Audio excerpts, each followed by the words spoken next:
I'm sorry to say, నేను ఒక ఐఐటిలో ప్రొఫెసర్ని కలిసిన రాజస్థాన్లో. 18 మంది సంతానం ఆయనకి. సార్ మీరు ఏం ప్రొఫెసరు, మీరేం చదువు చెప్తారు పిల్లల కంటే?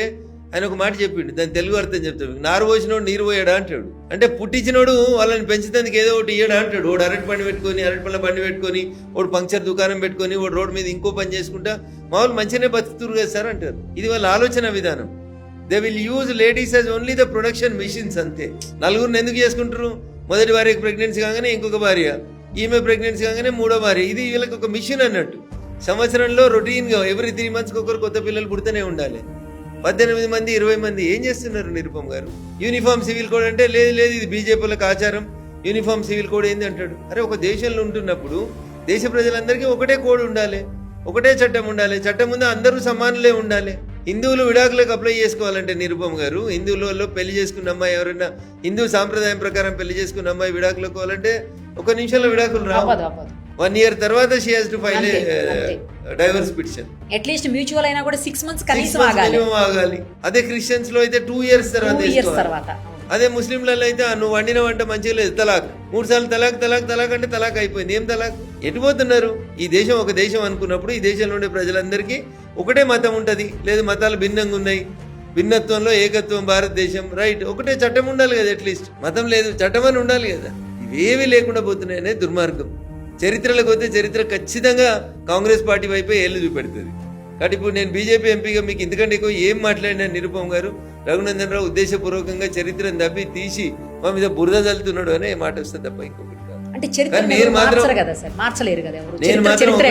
నేను మాత్రం ఒకటి మాత్రం హిందూ బంధువులందరూ కూడా ఒకటి అప్పీల్ చేయదలుచుకున్నాను. నాకేంది నా పక్కింటోనికి నష్టం జరుగుతుందని మీరు ఆలోచించినంత సేపు you are the loser. Ultimate గా నష్టం జరిగేది నీకు. ఐకమత్యం లేదు కాబట్టి ఇదంతా జరుగుతా ఉంది. మీరు మళ్ళీ గుర్తు చేసుకోవాల్సింది, మళ్ళీ అర్థం చేసుకోవాల్సింది, మనం సంఘటితంగా ఉంటే అన్ని బాగుంటాయి. వాళ్ళు 10 మందిని కంటారు, మనం కూడా కనడం స్టార్ట్ చేయాలి. ఇది వాళ్ళ హితం కోసమో మన హితం కోసమో జరుగుతున్న పంచాయతీ కాదు. వాళ్ళు దేవుడు ఇచ్చిండు కాబట్టి 10 మందిని కంటున్నామని బయటికి చెప్తున్నారు, కానీ దేవుడిచ్చుడు కాదు. వాళ్ళ ఉద్దేశం ఏంది? మన దేశంలో వాళ్ళ జనాభాని మనకంటే ఎక్కువ పెంచి వాళ్ళప్పుడు ఈ దేశాన్ని మళ్ళీ ఒకసారి మతాంతీకరణ చేయడానికి జరుగుతున్నటువంటి ఒక పెద్ద కుట్ర. అంటే వాళ్ళు మేజర్ అయ్యి మనం మైనారిటీలో అయిపోతాం కదా. ఇప్పుడు మనం ఎప్పుడున్నాం? 2025 లో ఉన్నాం. ఇలా జనాభా ఎంత ఉంది చూడు. నాకు తెలిసి మీరు 2050 దాకా ఉంటారని నేను అనుకుంటున్నా.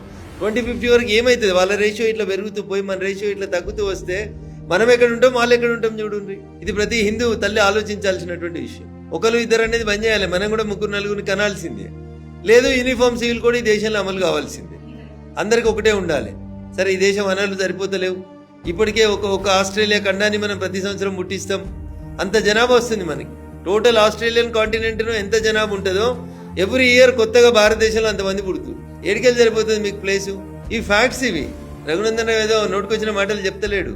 ఆస్ట్రేలియా ఖండంలో ఉన్న జనాభా ఎంత ఉంటుందో అంతమంది ప్రతి సంవత్సరం భారతదేశంలో కొత్తగా పుట్టిన పిల్లల సంఖ్య చెప్తున్నా నేను. ఏడికెళ్ళి వస్తుంది భారతదేశానికి ప్రతి సంవత్సరం ఒక ఆస్ట్రేలియా ఖండాన్ని ఏడికెళ్ళి జాయిన్ చేస్తారు? నీళ్ళేవి, గాలి ఏది, ఏమున్నది? ఇప్పటికే ఢిల్లీ అయిపోయింది, హైదరాబాద్ కూడా ఏ నిమిషం అయినా అయిపోయే పరిస్థితికి వస్తుంది.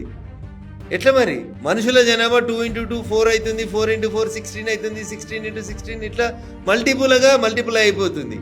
మీరు తినే తిండి పెరుగుతలేదు, గాలి పెరుగుతలేవు, నీళ్లు పెరుగుతలేవు, పంచభూతాలేవి పెరుగుతలేవు మీకు. మరి అట్లాంటప్పుడు ఎట్లా బతుకుతారు మీరు? సో ఇండియన్ డెమోగ్రఫీని డిస్టర్బ్ చేసి భారతదేశంలో ముస్లింల జనాభాను 40 నుంచి 50% తీసుకొచ్చి తిరిగి మళ్ళీ ఒకసారి భారతదేశం లోపల ముస్లిం మతాంతీకరణ చేయడానికి జరుగుతున్న కుట్రనే దేవుడు ఇచ్చిండు కాబట్టి పిల్లల్ని అంటున్నామనే ముచ్చట. ఈ పొలిటికల్ అపీజ్మెంట్ ఏదైతే టీఆర్ఎస్, కాంగ్రెస్, ఇంకేవైతే కమ్యూనిస్టులు లేదా ఇంకేదైతే తృణమూల్ కాంగ్రెస్ చేస్తా ఉన్నాయో దీనివల్ల ఈ దేశానికి నష్టం జరుగుతుంది. ఇట్లా అడగోలుగా ఒక రకంగా ప్రొడక్షన్ పెంచడం ఒకటైతే, రెండోది పక్క దేశాలకు వెళ్ళి తీసుకొస్తారు. బంగ్లాదేశ్కి వెళ్ళి ఇట్లా పక్కదారులకి వెళ్ళి వస్తా ఉన్నారు, రోహింగ్యాలు వస్తా ఉన్నారు. వీళ్ళందరూ ఎవరు నిరుపమ్ గారు? వీళ్ళందరికీ దేశంలో ఉండే హక్కేంది? ఎందుకుంటున్నారు? ఒక్కసారి హిందూ సమాజం ఆలోచించాలి. నేను భయపడడానికి చెప్తలేను, వాస్తవాన్ని ఆలోచించమని చెప్తా ఉన్నా హిందూ సమాజానికి. మనం బతికుండగానే ఈ పరిస్థితులు రాబోతున్నాయి అనేది ఒక హెచ్చరిక లాంటిది. ఇది ఎ స్టిచ్ ఇన్ టైమ్ సేవ్స్ 9 అని ఒక సామెత చెప్తారు. అరే వేయాల్సిన కుట్టు ఒక్కటి వేస్తే అది ఆగుతుంది చినిపోకుండా, లేకపోతే 9 కుట్లు వేయాల్సినటువంటి పరిస్థితి వస్తుంది తర్వాత. అందుకనే పెద్దలు చాలా ఆలోచించి చెప్పారు ఎ స్టిచ్ ఇన్ టైమ్ సేవ్స్ 9 అని. ఏ ఇబ్బంది జరగకుండా ఉండాలంటే ఇలా హిందూ సమాజం మేల్కొనాలి, ఆలోచించాలి. అసలు ఏం జరుగుతుంది అనేది ఒకసారి ఆలోచించి మనం ఏం చేయాలనేది ఒక నిర్ణయం తీసుకోవాలి. మనం రాజకీయ శక్తికి ఎదగాల్సిందే, మన ఆలోచన విధానంలో మార్పు రావాల్సిందే. రోడ్డు మీద ఎక్కడైనా చిన్న ఆటో యాక్సిడెంట్ ఎవరైనా ముస్లింలు ఎవరైనా కొడుతున్నారనుకోండి, 50 మంది ముస్లిమ్స్ జమ అవుతారు అక్కడ. అదే హిందూని కొడుతున్నారు అనుకోండి, ఒక్కళ్ళు రాదు ఒక్కడు కూడా ఆగడు, చూసుకుంటూ పోతారు. వీడియో తీస్తారు, మంచి కొడుతున్నారు నిరూపణ అని వీడియో తీస్తారు.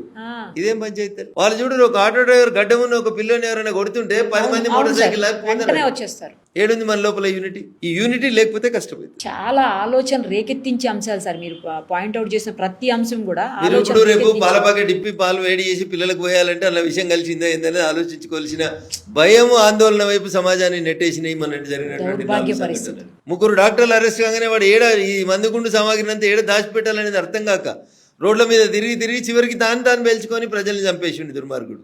అవునా? ముందే సెల్ఫ్ బాంబర్ గా రెడీ అయ్యే వచ్చాడని చెప్తున్నారు కదా సార్. మీడియా కథనాలు ఉంటాయి తల్లి రకరకాలుగా.